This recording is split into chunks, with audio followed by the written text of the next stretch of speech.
ఏదైతే court mention చేసిన కేసులు ఉంటాయి, సెక్షన్లు ఉంటాయి, ఆ సెక్షన్ల మీద ఖచ్చితంగా మొదటగా ఆ కేసును నమోదు చేసి ఆ తర్వాత విచారణ తర్వాత సెక్షన్లు ఉంచాలా లేదన్నది పోలీస్ డిపార్ట్మెంటు డిసైడ్ చేస్తుంది.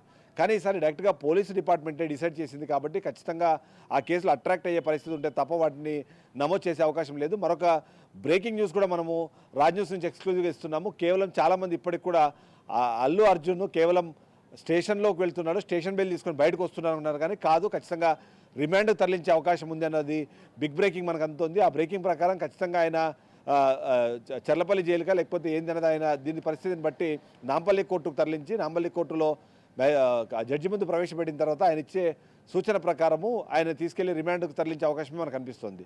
అదే సందర్భంలో వెంటనే అల్లు అర్జున్కి సంబంధించిన లీగల్ టీం కూడా వెంటనే మేల్కొంది రిమాండ్ అని రిజెక్ట్ చేయాలని చెప్పి రిక్వెస్ట్ చేస్తూ ఒక పిటిషన్ కూడా దాఖలు చేసే అవకాశం మనకు కనిపిస్తుంది. ఎందుకంటే ఈ కేసులో 105 ఏదైతే ఉందో BNS 105 ప్రకారము 5 నుంచి 10 సంవత్సరాల పాటు జైలు శిక్ష పడే అవకాశం ఉంది. దానికి తోడు దీంట్లో సాక్షులు ఉన్నారు. సాక్షుల్ని రైట్, ఇప్పుడు బ్రేకింగ్ సమాచారం అందుతుంది ఏంటంటే వైద్య పరీక్షల కోసం హీరో అల్లు అర్జున్ ఉస్మానియా హాస్పిటల్ కు తరలించే ప్రయత్నం అయితే పోలీస్ అధికారులు చేస్తున్నారు.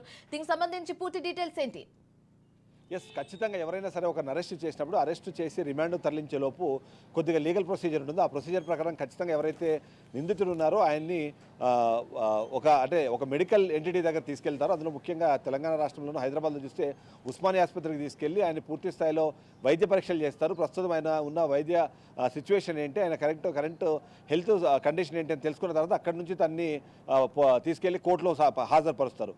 హాజరుపరిచిన తర్వాత కోర్టులో ఏదైతే ఉంటుందో అక్కడ మొదటిది అక్కడనే బెయిల్కి సంబంధించి అప్పీల్ చేసే అవకాశం ఉంటుంది. ఒకవేళ బెయిల్కి అప్పీల్ చేస్తే ఒకవేళ కోర్టులో కానీ జడ్జి దానికి కన్విన్స్ అయితే అక్కడికక్కడే తనకి పూచీకత్తుతో విడుదల చేసే అవకాశం ఉంటుంది. లేదు ఒకవేళ ఇది సీరియస్ అఫెన్సు, దీని ద్వారా సాక్షులను ప్రభావితం చేసేది కానివ్వండి లేకపోతే కేసును ప్రభావితం చేసే అవకాశం ఉందని కానీ ఒకవేళ జడ్జి నమ్మితే ఆయన్ని రిమాండ్ తరలించే అవకాశం ఉంది. బట్ ఆయనకి సెలబ్రిటీ స్టేటస్ ఉంది. బట్ ఈ కేసు బుక్ అయిన నేపథ్యంలో ఆయనకి రిమాండ్ ఇస్తారా లేదని ఒక ప్రశ్న ఉంటే బట్ రిమాండ్ తరలించేందుకే మొత్తం ఏర్పాట్లు జరుగుతున్నాయన్న సమాచారం అయితే మన దగ్గర ఉంది. అంతేకాకుండా ఇప్పుడు ఇక్కడ నుంచి మెడికల్ టెస్ట్కి తీసుకెళ్తున్నారంటే కంపల్సరీ ఆయన్ని జడ్జి మీద ప్రవేశపెడతారు.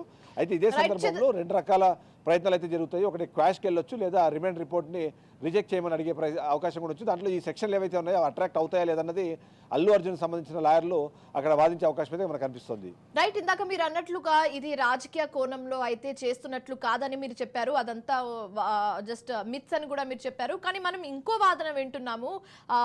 పుష్ప 1లో పుష్ప 2లో అసలు తగ్గేదే అంటూ పోలీసులకు చుక్కలు చూపించిన అల్లు అర్జున్ తీరా కట్ చేస్తే నిజ జీవితంలో మాత్రం పోలీసులు పుష్పరాజ్కు చుక్కలు చూపిస్తున్నట్లుగా మనం చూస్తున్నాము. సో వైల్డ్ ఫైర్ లాంటి పుష్పరాజ్ ను ఫ్లవర్ గా చేసే ఉద్దేశం ఏమైనా ఉందంటారా? ఎందుకంటే ఇందులో డైరెక్ట్ గా అయితే ఈ రేవతి డెత్ అనేది ఇందులో అల్లు అర్జున్ డైరెక్ట్ గా అయితే ఇన్వాల్వ్ లేడు. అయినప్పటికీ ఇంత కఠినమైన సెక్షన్లు పెట్టడం అనేది అంటే ఒక ఫైర్ గా ఉండే పుష్పరాజ్ ని ఫ్లవర్ గా చేసే క్రమం ఏమైనా చూడొచ్చు అంటారా? దీన్ని ఎలా చూడొచ్చు అంటారు?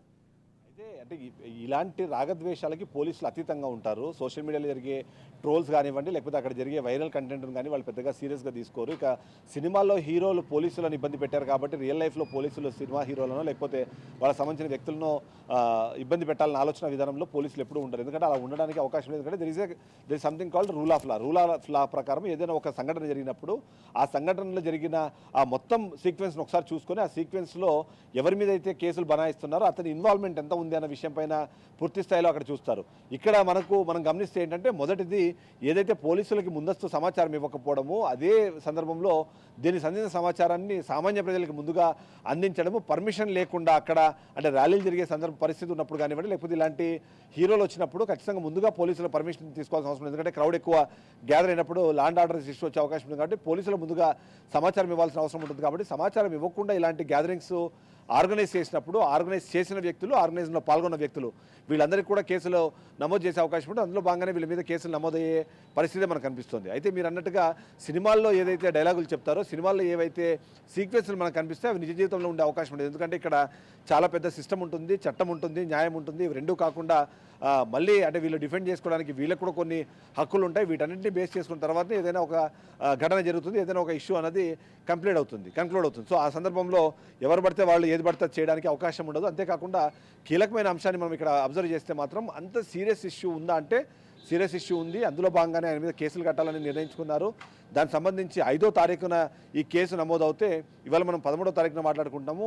ఆల్మోస్ట్ ఒక 1 వీక్ పాటు దీనిపైన పూర్తి స్థాయిలో చర్చలు జరిగి లీగల్గా వాళ్ళు కన్ఫర్మేషన్ తీసుకున్న తర్వాతనే వీళ్ళు ముందుకు వెళ్ళినట్టుగా మనకు అర్థమవుతుంది. అందులో భాగంగానే ఇవాళ ఈ కేసులు నమోదు చేయడం కానివ్వండి, లేకపోతే అరెస్ట్ చేయడం కానీ మనకు అర్థమవుతుంది. కాబట్టి మోరోవరు 105 కానీ 118 రెడ్ విత్ 3/1 ఇలాంటి కేసెస్, సీరియస్ కేసెస్ పెట్టినప్పుడు ఖచ్చితంగా వాళ్ళు రిమాండ్ తరలించాల్సిన అవసరం ఉంటుంది. ఆ రిమాండ్ తరలించే క్రమంలో ఆ ప్రొసీజర్ మొత్తం ఫాలో అవ్వాల్సి అయితే get back to you for more details. కానీ ప్రస్తుతానికి మనం చిక్కట్పల్లి పిఎస్ నుంచి బ్రేకింగ్ న్యూసెస్ అయితే చూస్తున్నాము.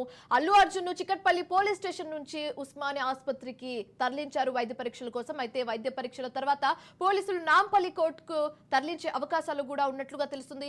అల్లు అర్జున్ స్టేట్మెంట్ ను పోలీసులు రికార్డ్ చేశారు. ఇప్పటికే పుష్పరాజ్ ను రిమాండ్ కు తరలించే ఏర్పాట్లు కూడా చాలా చకచక జరిగిపోతున్నాయి. దీనికి సంబంధించి పూర్తి డీటెయిల్స్ మా ప్రతినిధి రాజు అందిస్తారు చిక్కట్పల్లి పోలీస్ స్టేషన్ నుంచి లైవ్ గా.